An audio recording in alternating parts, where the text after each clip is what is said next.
Primoz Roglic is, without a doubt, one of the best climbers in the world. I mean, he's won 3 straight Vuelta a Españas from 2019 to 2021, and he also won the Giro d'Italia last year.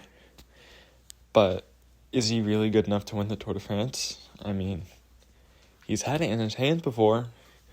He nearly finished on the podium back in 2018 and almost won it in 2020.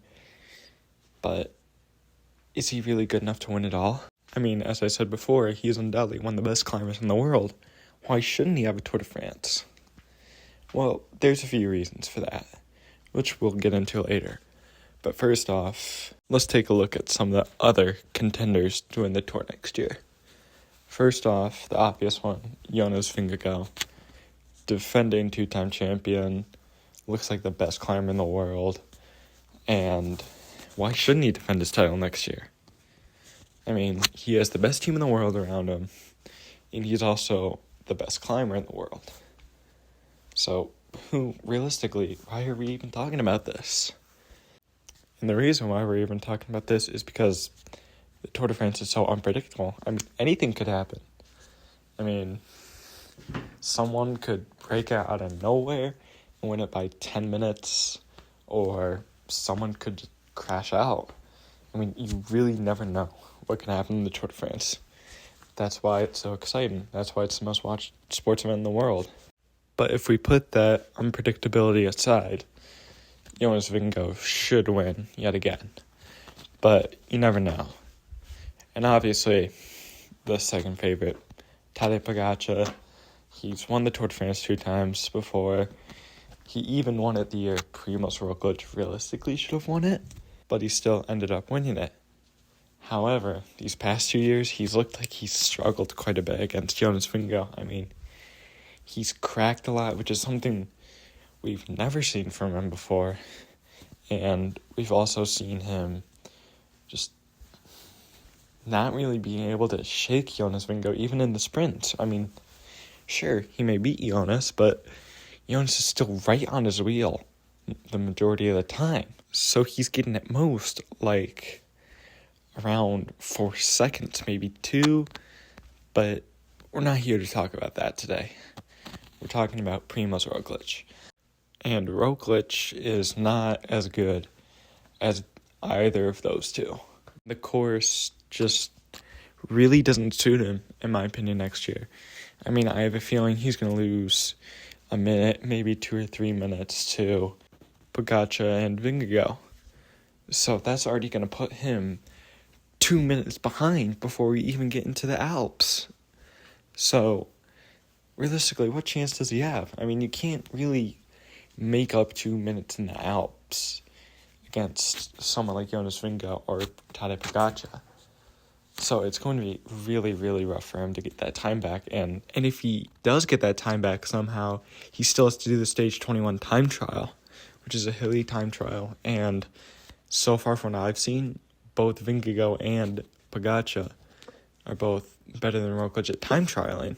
I mean, sure, Roglic did beat Vingegaard in the Vuelta time trial, and he won the Stage 20 Giro time trial, but again, neither of them did the Giro, and Jonas didn't really look like his self in that time trial, so I don't think that was a good example.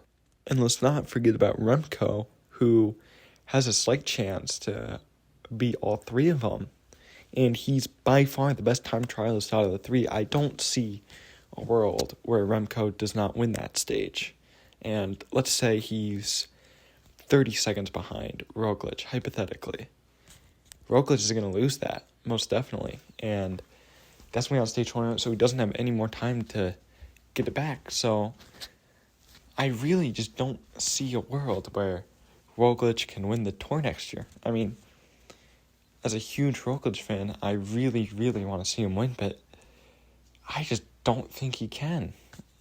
He's 34, he's only getting older, and Pogačar, Roglic, and Evenepoel are only getting stronger. And Evenepoel, he's barely even hit his prime yet. I mean, he's still raw. I don't think he'll finish on the podium at the Tour, but he is probably going to win it 5 years down the line. But again, I don't think he'll finish on the podium this year. That's my point. But if he does, and it's very close behind Pogačar, Vingegaard, and Roglic, he's probably going to win the Tour.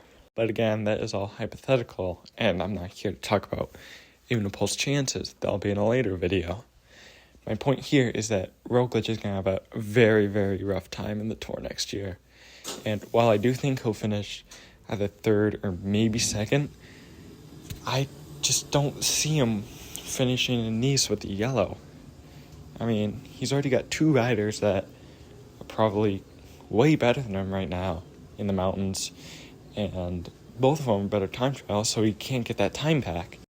And yes, I do know that Bora has a strong team with Martinez, Vlasov, and Kamna, maybe even Hindley. If he decides to do the Tour, they can support him in the mountains and maybe be better than Jumbo. But I still just don't think he's going to be able to beat either Pogačar or Vingegaard. So to sum it all up in this video, I'd say that while he does have a shot at winning the Tour, unless if something bad happens to either Pogačar or Vingegaard, I just do not see a world where he finishes in Nice with a yellow jersey on the podium. I do see him finish on the podium, but as I've said a billion times, I don't see him wearing yellow. Hope you guys enjoyed this video. If you did, please be sure to subscribe. It would mean a lot to me. And with that being said, hope you guys have a good rest of your day, and see you in the next video.